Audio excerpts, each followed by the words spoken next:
Hello dear students, today we discuss about the design of two way slab. Two way slab की design हम लोग कैसे करेंगे एक प्रॉब्लम को लेके। इसके पहले आप लोगों ने थ्योरी देख लिया है, अब हम लोग बात करेंगे एक प्रॉब्लम को लेके कि टू वे स्लैब की डिजाइनिंग कैसे करते हैं। स्टेप बाय स्टेप चलेंगे बेटा, कोई परेशान ना हो, आराम से सिंपली वे में कैसे डिजाइन करते हैं एक एक टॉपिक की बात करते हैं।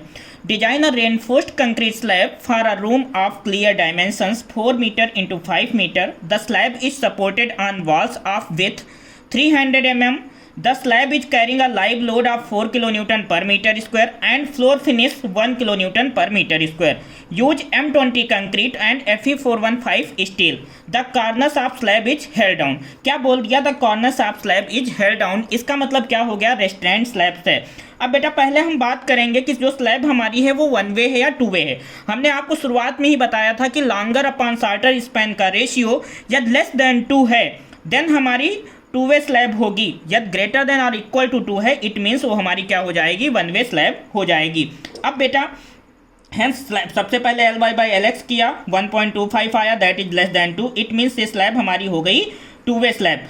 L/D किसके लिए? देखिए आपका यूज क्या करना, यूज M20 Fe415 यानी L/D आपने 25 ले लिया, हमारी D आ गई 160 mm।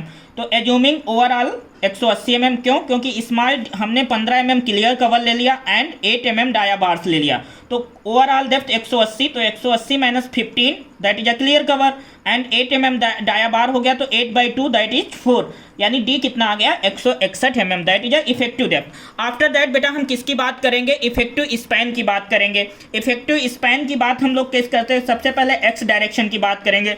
हमेशा हमने बताया था कि सेंटर टू सेंटर स्पेसिंग लेते हैं।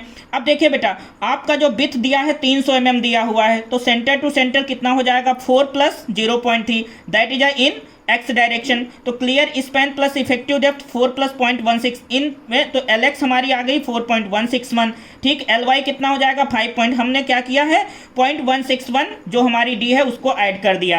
अब बात करते हैं डिजाइन लोड की। तो सबसे पहले self weight point B into d into unit weight 25 बेटा है आरसीसी का यूनिट वेट किलोन्यूटन पर metre cube. Floor finishing load 1 kilonewton पर मीटर होता है। आफ्टर दैट हम लाइव लोड की बात करते हैं। लाइव लोड 4 किलोन्यूटन पर मीटर गिवन है। टोटल लोड आ गया, इसको फैक्टर्ड में कन्वर्ट कर लेंगे, 1.5 से मल्टीप्लाई कर देंगे, that is a factored load. After that बेटा हम किसकी बात करेंगे? फैक्टर लोड के बाद अब हमको पता करना है कि Ly/Lx आ गया, तो अल्फा एक्स और अल्फा वाई की बात करेंगे। According to the IS 456 table number 26 alpha x और अल्फा वाई की बेटा वैल्यू फाइंड आउट किया। Alpha x 0.075 and alpha y 0, ये डिपेंड करता है Ly/Lx पे। तो यहाँ से MUX आ गया अल्फा एक्स WLX स्क्वायर, तो MUX आ गया, ठीक इसी तरीके से MUY निकाल लिया। दो मोमेंट आ गए, एक बेटा MUX आ गया और एक हमारा MUY आ गया।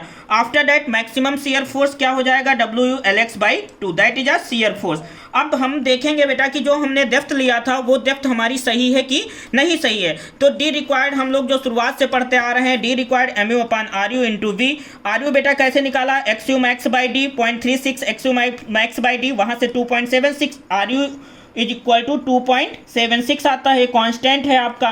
तो यहाँ से डी रिक्वायर्ड आ गया 82 और हमने जो लिया था डी 180 लिया था, 161 आया था, तो इसका मतलब बेटा हमारा ए ओके है। After that design of main reinforce, मैंने क्या बताया था? दो रेनफोर्समेंट होते हैं, एक मेन रेनफोर्समेंट होता है, एक डिस्ट्रीब्यूशन। तो along shorter span in x direction with of middle strip, जैसे फिगर में बताया था 3/4 Ly आ गया ना।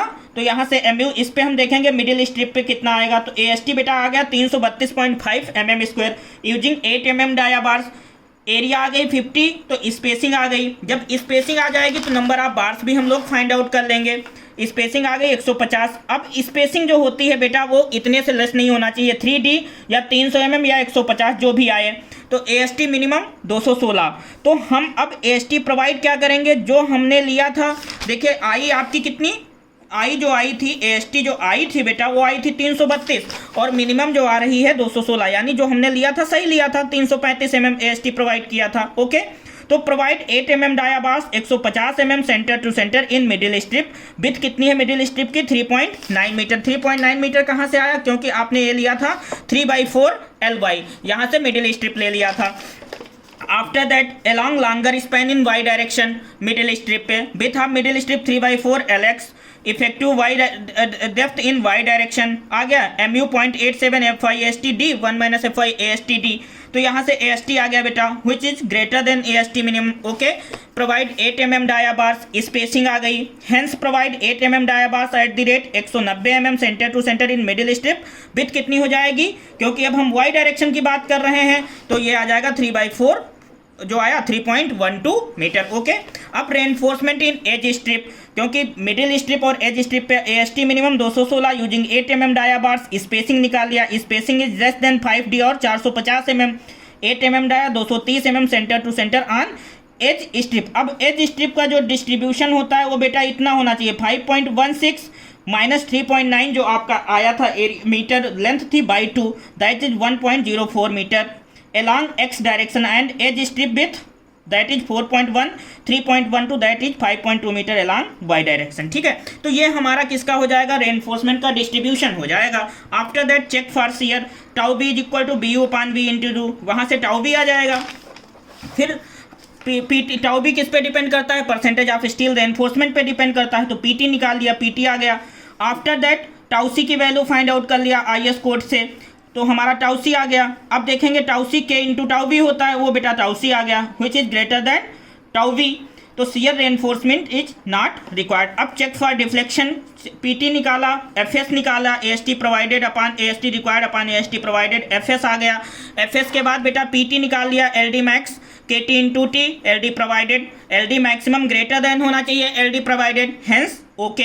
अब हमको यहाँ पे क्या बताया गया था बेटा, क्योंकि जो हमारा कार्नर्स होते हैं, कार्नर्स पे क्रैकिंग ना हो, इसलिए टॉर्सनल रेनफोर्समेंट जरूरत होती है, तो वहाँ पे एक मेस बना देते हैं, इस तरीके से कार्नर्स पे मेस बनाया जाता है, that is LX/5, that is 84 mm, तो एरिया ऑफ टॉर्सनल 3/4 इतना आ गया बेटा, using 8 mm dia bars, 8 dia आ गया, स्पेसिंग ले लिया 200 mm, provide 8 mm mesh of bars 200 mm centre to centre.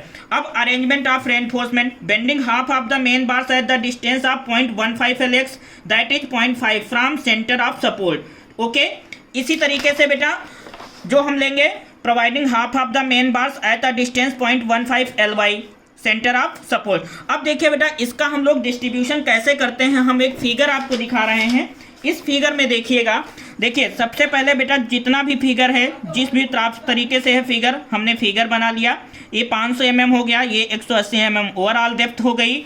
हम कैसे बार कर्टेल कर रहे हैं, मेन रेनफोर्समेंट हो गया, ये डिस्ट्रीब्यूशन रेनफोर्समेंट हो गया, ये सेक्शन एलॉन्ग शॉर्टर स्पैन, ठीक उसी तरीके से सेक्शन एलॉन्ग लॉन्गर स्पैन है। आफ्टर डेट जब हम पूरी तरीके से स्लैब ले लिया, देखो 840 mm, ये आपका क्या आ गया था, इसी को हम मेस की बात कर रहे थे, यही हमारा मेस है जो कार्नर्स पे हम लोग प्रोवाइड करते हैं। ओके, ये कार्नर, ये देखिए 4.3 मीटर हो गया, ये 5.3 मीटर हो गया लॉन्गर, ये हमारा प्लेन ऑफ बॉटम रेनफोर्समेंट हो गया। ओके, इसी तरीके से प्लेन ऑफ टॉप रेनफोर्समेंट ये हो गया। तो इस तरीके से आप सिंपल वे में 2 वे स्लैब की डिजाइनिंग कर सकते हैं, स्टेप बाय स्टेप हर इसी तरीके से 2 वे स्लैब की डिजाइनिंग हो जाएगी। Okay, thank you class.